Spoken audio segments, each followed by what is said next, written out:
கனடாவில் மதுபானங்கள் மீதான வருடாந்திர வரி உயர்வை கட்டுப்படுத்தும் திட்டத்தை மத்திய அரசு மேலும் 2 ஆண்டுகளுக்கு நீட்டிக்க உள்ளது.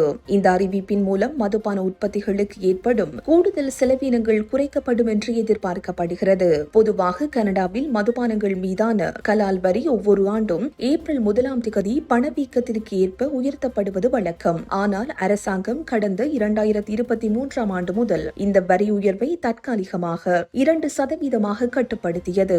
இந்த வரி உயர்வின் கட்டுப்பாடு நடப்பு ஆண்டோடு முடிவடைய இருந்த நிலையில் தற்போது இதனை 2028ஆம் ஆண்டு வரை நீட்டிக்க மத்திய அரசு முடிவு செய்துள்ளதாக தகவல்கள் தெரிவிக்கின்றன.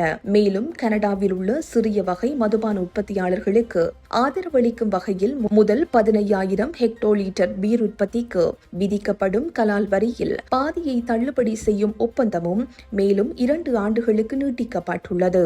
உலகளாவிய வர்த்தக மற்றும் விநியோக சங்கிலி தடங்கல்களுக்கு மத்தியிலும் உள்ளூர் உற்பத்தியாளர்களுக்கு ஒரு ஸ்திரத்தன்மையை வழங்குவதே இந்த முடிவின் நோக்கம் என்று அரசு அதிகாரிகள் தெரிவிக்கின்றனர். குறிப்பாக இந்த கோடையில் கனடாவில் நடைபெறவுள்ள FIFA உலக கோப்பை கால்பந்து போட்டியின் போது மதுபானங்களுக்கான தேவை அதிகரிக்கும் என்று கருதப்படுவதால் இந்த வரிச்சலுகை உற்பத்தியாளர்களுக்கு பெரும் நிம்மதியை அளிக்கின்றது. அதே நேரம் மதுபானங்கள் மீதான வரி உயர்வை முழுமையாக ரத்து செய்ய வேண்டும் என்று கன்சர்வேட்டிவ் கட்சி மற்றும் கனேடிய வரி செலுத்துவோர் கூட்டமைப்பு ஆகியவை தொடர்ந்தும் வலியுறுத்தி வருகின்றன.